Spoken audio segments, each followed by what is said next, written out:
Bonjour à tous, on se retrouve aujourd'hui pour une critique sur Blade Runner 2049 qui est en salle depuis le 4 octobre. Donc c'est la suite du premier volet sorti en 1982, donc Blade Runner de 1982, réalisé par Ridley Scott. Ce deuxième volet est réalisé par Denis Villeneuve qui a fait dernièrement Premier Contact. De toute façon il fait toujours de très bons films de Denis Villeneuve. Je vais parler un peu du premier volet, donc je vais un peu résumer l'histoire. Donc en fait c'est Descartes interprété par Harrison Ford qui doit traquer des réplicants illégaux, mais il tombe sur un Nexus 6. Donc dans le premier volet ce sont des Nexus 6 créés par Tyrell, et dans le deuxième volet ce sont des Nexus 8 créés par Wallace. Donc il tombe sur Rachel qui a un Nexus 6, il se rapproche, il tombe amoureux, elle avec, et voilà. Donc en fait l'histoire c'est ça, il traque en fait des réplicants illégaux, il en tue quelques-uns, ensuite il tombe sur Rachel, et je vais pas non plus raconter tout le film, allez le voir quand même parce que ça reste quand même un bon film. Donc j'ai un peu résumé le film, mais est-ce que déjà le film est bien? Est-ce que déjà ce premier volet est bien? Alors moi j'ai pas accroché. Clairement j'ai pas accroché, j'ai regardé le film une semaine avant que Blade Runner 2049 sorte et j'ai pas du tout accroché. J'ai plutôt bien accroché niveau décor, effets spéciaux, ça y a rien à dire, c'est très bien fait. Je pense que j'aurais été voir le film en 1982 quand il est sorti au cinéma, je pense que j'aurais aimé. Après l'histoire pour moi elle est nulle. Moi j'ai pas du tout aimé l'histoire, le film est très noir, mais après niveau décor, effets spéciaux, là y a rien à dire dessus, c'est très bien fait. Ça a inspiré, enfin clairement c'est le film de science-fiction qui a inspiré d'autres films de science-fiction, donc clairement beaucoup de réalisateurs se sont basés sur ce film et je pense se basent encore sur ce film parce que c'était très bien fait, il faut décor, effets spéciaux, mais moi j'ai pas du tout accroché.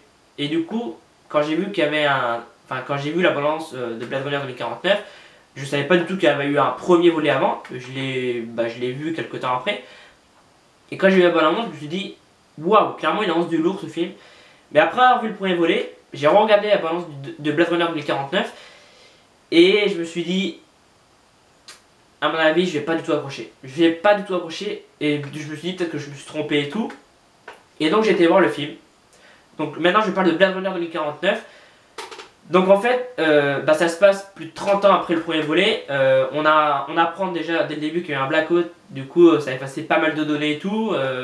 Ça a plongé certaines villes dans le chaos. Voilà, il y a certaines villes qui sont radioactives et tout. On suit donc l'agent K, donc qui est un Blade Runner qui est interprété par Ryan Gosling. Donc c'est un Nexus 8 qui a été créé par Wallace. Donc Wallace c'est en fait le nouveau Tyrell.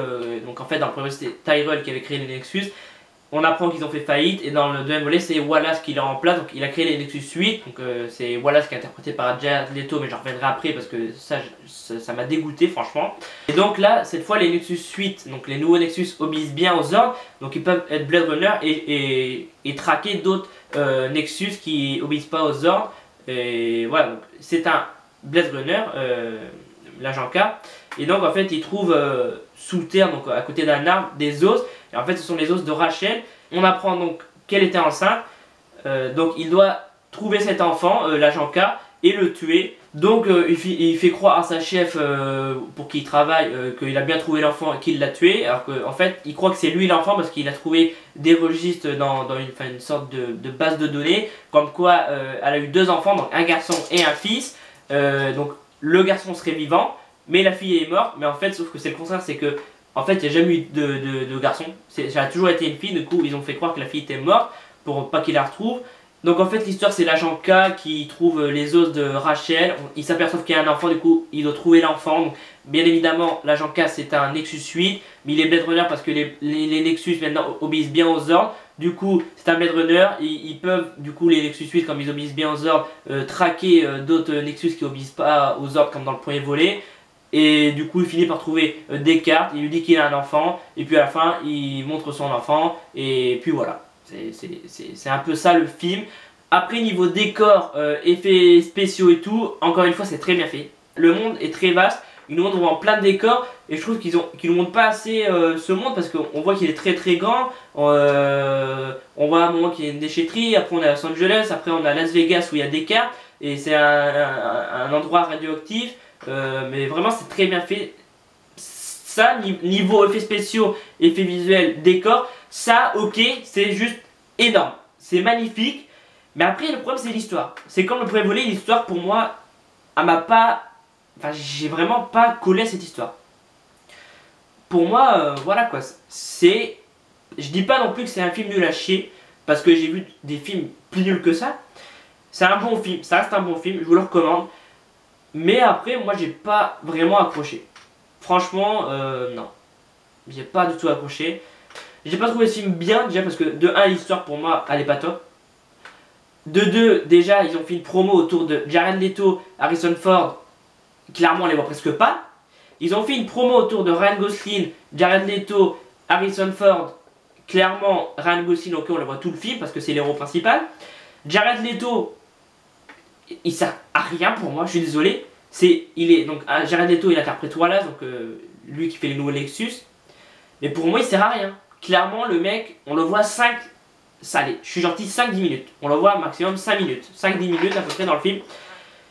Et Harrison Ford, on le voit à la fin. Donc, si vous allez voir ce film pour voir juste Harrison Ford, vous allez être déçu parce qu'on le voit presque pas. Clairement, on le voit que à la fin, on doit le voir 10-15 minutes.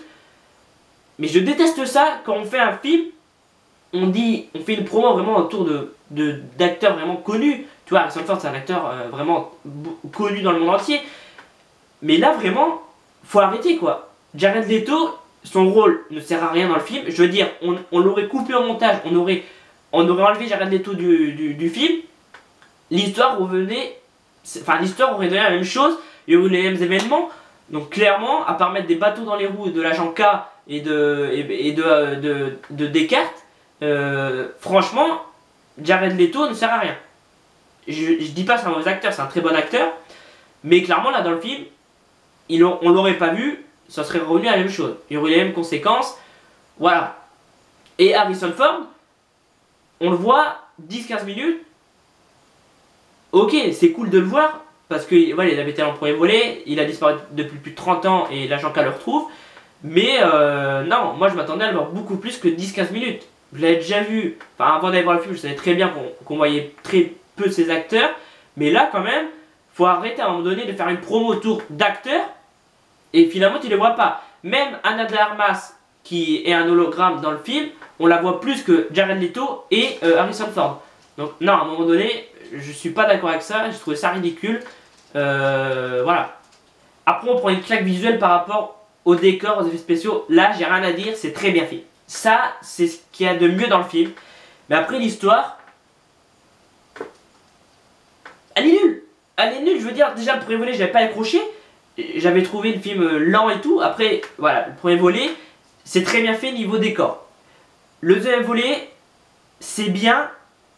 Mais je sais pas, moi j'ai pas accroché, j'ai pas du tout accroché, mais ça reste un bon film.